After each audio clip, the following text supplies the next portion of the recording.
Buletin Didik 7 April bersama saya Zaiti Zubir. Assalamualaikum dan salam sejahtera. Berita mengenai kejayaan seorang graduan Malaysia menggundul pingat akademik tertinggi di peringkat antarabangsa ternyata membanggakan negara. Irdina Syahriman, seorang pelajar yang menuntut di Universiti Luar Negara, berjaya memperoleh pingat Phi Kappa Phi kerana menduduki tempat pertama dalam kalangan hampir 10,000 pelajar. Penerima beasiswa Yayasan Tenaga Nasional itu turut meraih keputusan cemerlang dengan purata nilai grade keseluruhan PNGK 4 atau digelar 4 flat secara konsisten dari 2018 hingga 2021. Selain bersyukur di atas pencapaiannya, graduan berusia 24 tahun itu juga tidak sesekali menyangka dia akan terpilih mewakili Kolej Kejuruteraan Elektrik di universitinya, iaitu University Virginia Tech di Amerika Syarikat. Keputusan dan pengiktirafan itu diperoleh berkat usaha yang bersungguh-sungguh sepanjang 3 tahun belajar di sana, di samping sokongan yang tidak berbelah bagi daripada ahli keluarga, rakan-rakan serta pensyarah. Bagaimanapun menurutnya, belajar di negara asing semestinya mempunyai cabaran yang tersendiri. Antara cabaran yang saya lalui ialah perlu menyesuaikan diri dengan sistem pembelajaran di sana yang menekankan kepentingan menyuarakan pandangan, menjadi lebih kreatif dan berfikir melebihi apa yang telah diajar. Hal ini memerlukan saya untuk keluar daripada zon keselesaan. Tambahan pula, bahasa Inggeris bukan merupakan bahasa ibunda saya dan kursus pengajian saya juga banyak didominasi oleh kaum lelaki. Jadi secara natural sudah tentunya pada mulanya saya ada perasaan gemetar dan kurang berkeyakinan. Tambahnya, sistem akademik di sana juga menuntut pelajar untuk menjadi lebih konsisten pada masa sama, memerlukan disiplin yang sangat tinggi. Berkongsi perancangan masa hadapan pula, impiannya untuk menyumbang kepada negara dan tidak sabar ingin memulakan langkah pertama. Rancangan saya pada masa hadapan ialah untuk sentiasa bersedia menimba ilmu baharu di alam pekerjaan dan menyumbang kepada Malaysia, terutama dalam memacu peralihan tenaga ke arah kelestarian. Irdina turut menasihatkan pelajar supaya menghayati proses pembelajaran sekiranya mereka ingin berjaya di peringkat pengajian tinggi, di samping memperbetul niat belajar kemudian terjemah ke dalam tindakan.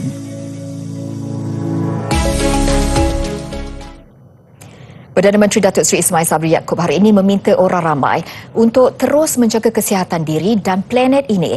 Menurut Datuk Seri Ismail Sabri, diri dan kualiti alam sekitar adalah penentu utama kesihatan.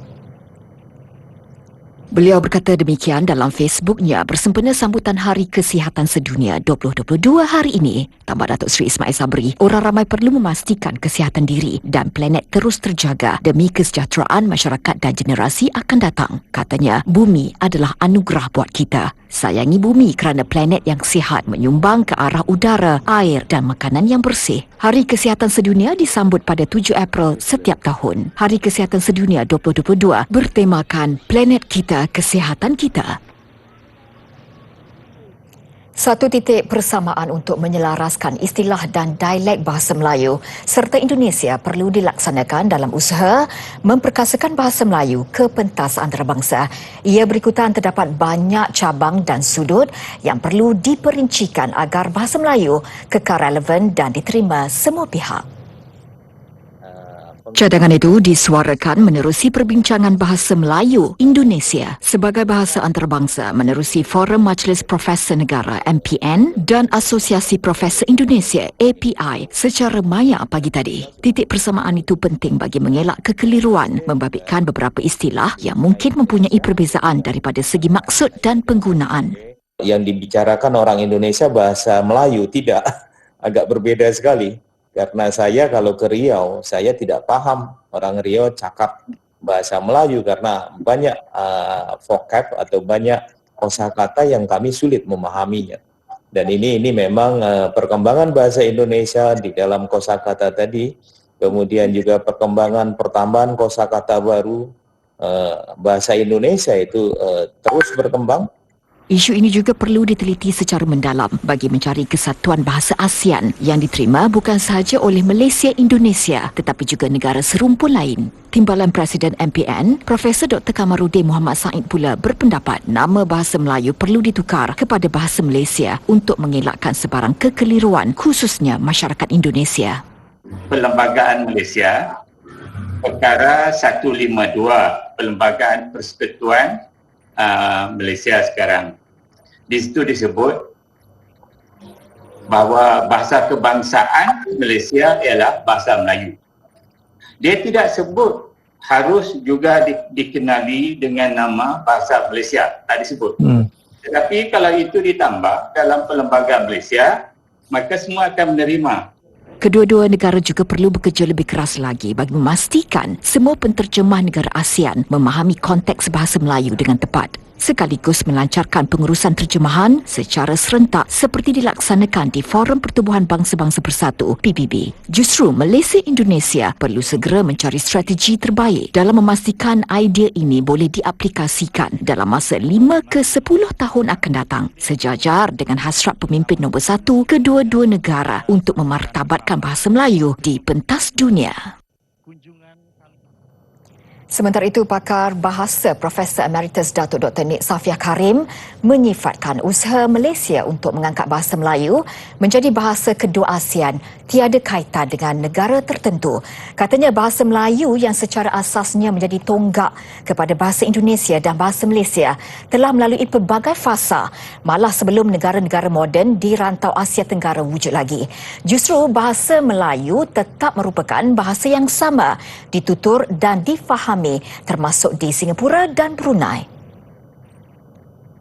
Mengambil contoh bahasa Inggeris, ia tetap menjadi bahasa lingua franca terutamanya di negara barat tanpa ia menjadi bahasa kepada negara tertentu. Begitu juga bahasa Arab, ia tetap menjadi bahasa rasmi bagi beberapa negara moden di Semenanjung Arab. Perkara sama bagi bahasa Melayu, ia menjadi bahasa utama di rantau ini sehinggalah negara moden seperti Malaysia dan Indonesia diwujudkan. Nama bahasa dari segi ilmu ialah bahasa Melayu. Tapi apabila digunakan pada tahap negara masing-masing, namanya berubah-ubah kepada bahasa Melayu Brunei, bahasa Melayu Singapura, bahasa Melayu di Indonesia yang bernama bahasa Indonesia, bahasa Melayu di Malaysia yang bernama bahasa Malaysia. Kita ambil contoh bahasa Inggeris ya. Bahasa Inggeris itu sebagai bahasa ilmiahnya, sebagaimana bahasa Melayu itu bahasa ilmiahnya. Bahasa Inggeris tidak berubah menjadi bahasa Amerika, bahasa Australia, bahasa Kanada, bahasa New Zealand, tetapi tetap bahasa Inggeris. Dan tiap-tiap negara ini mempunyai variasinya sendiri. Jadi bagi saya menggunakan bahasa Melayu tidak melanggar apa-apa peraturan, bahkan dari segi ilmu amat sesuai. Namun beliau tidak menafikan penggunaan bahasa Melayu yang meluas di Indonesia kerana faktor geografi serta jumlah rakyatnya yang lebih ramai daripada Malaysia. Pun begitu katanya, segalanya masih lagi di peringkat perbincangan antara negara-negara terlibat. Yang penting katanya, usaha memartabatkan bahasa Melayu itu lebih utama berbanding penggunaan nama negara. Saya berpendapat usaha yang dibuat oleh Yang Berhormat Perdana Menteri Malaysia itu amat wajar, amat baik dan amat sesuai. Kita hendak mengadakan satu bahasa yang dapat digunakan di rantau Asia Tenggara. Kita hendak menyebarluaskan bahasa Melayu ya, atas nama apa bahasa sekalipun. Jadi kalau kita boleh berbincang dan menetapkan bahawa ada satu bahasa yang boleh digunakan secara meluas dan namanya begini. Kita ambil contoh bahasa ini.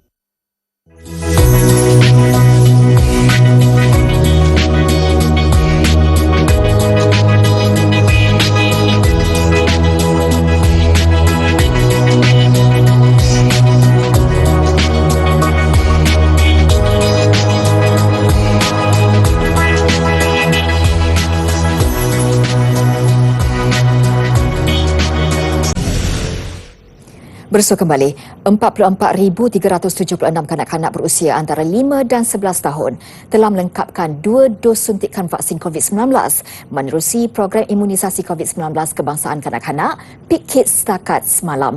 1,353,370 atau 38.1% daripada populasi kanak-kanak daripada kumpulan umur sama juga telah menerima sekurang-kurangnya 1 dos vaksin.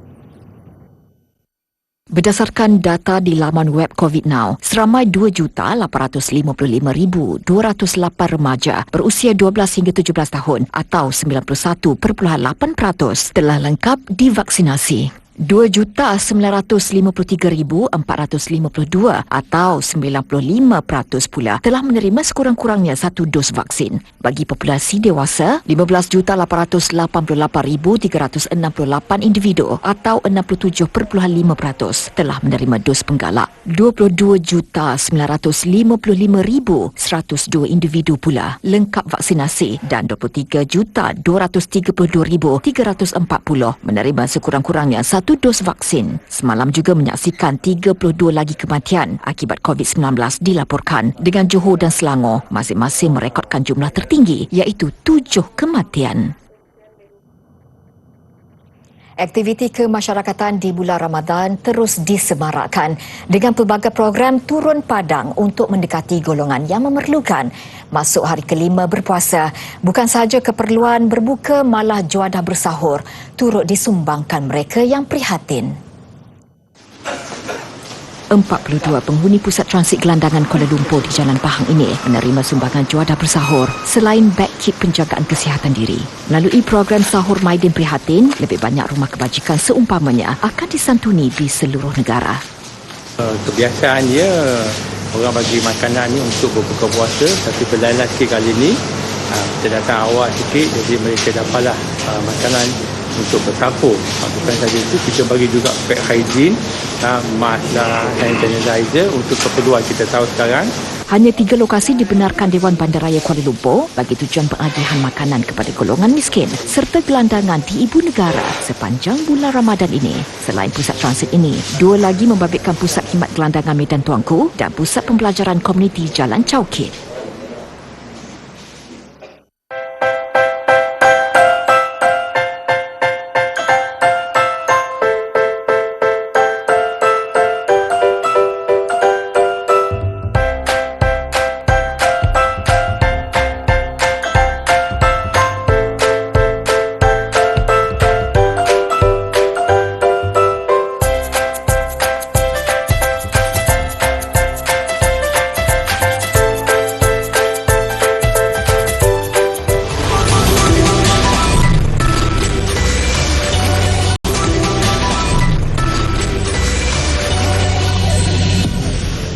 Tidak seperti tahun-tahun sebelum ini, agihan bantuan makanan kepada penduduk miskin di Palestin terus meningkat sepanjang Ramadan.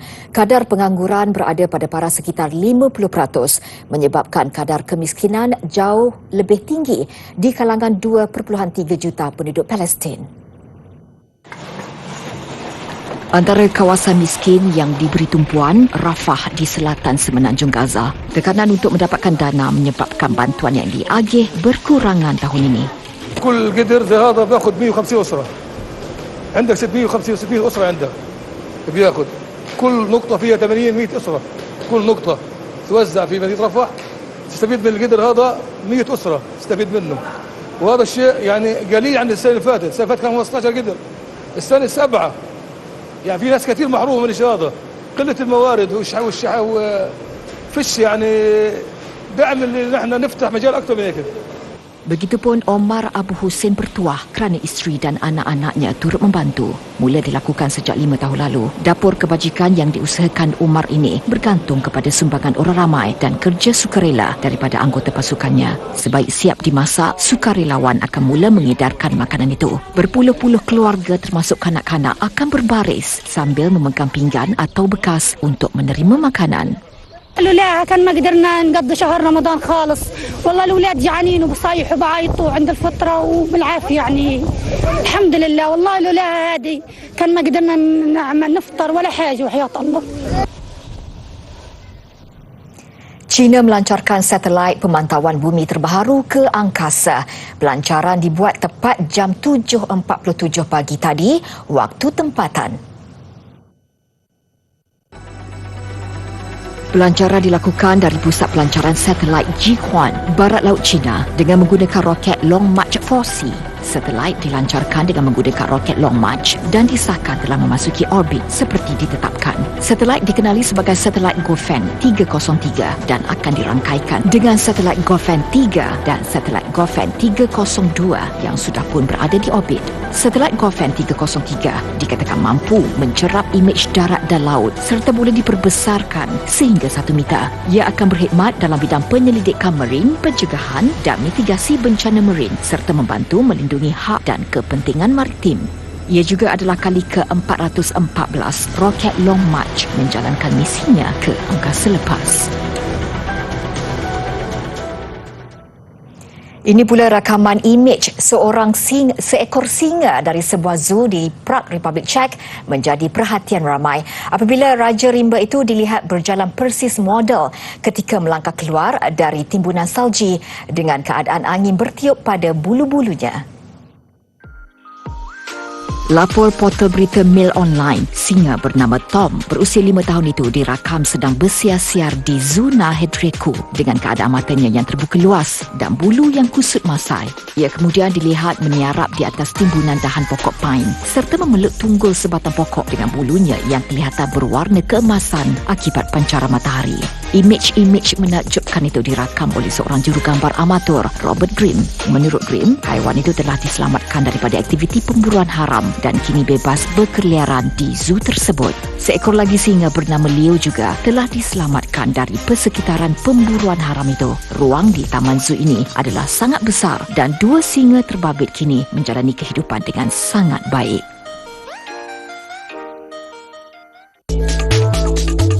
Untuk menggerudi dasar laut dalam, rentetan gerudi mestilah dipasang bahagian demi bahagian sehingga penggerudian tersebut menembusi batuan dasar.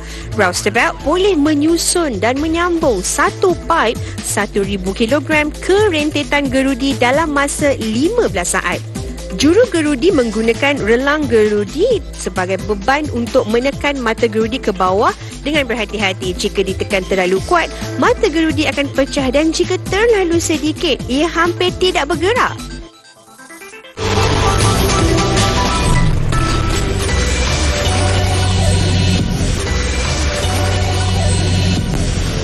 Sukan dimulakan dengan aksi bola sepak Liga Super. 3 lagi perlawanan berlangsung semalam.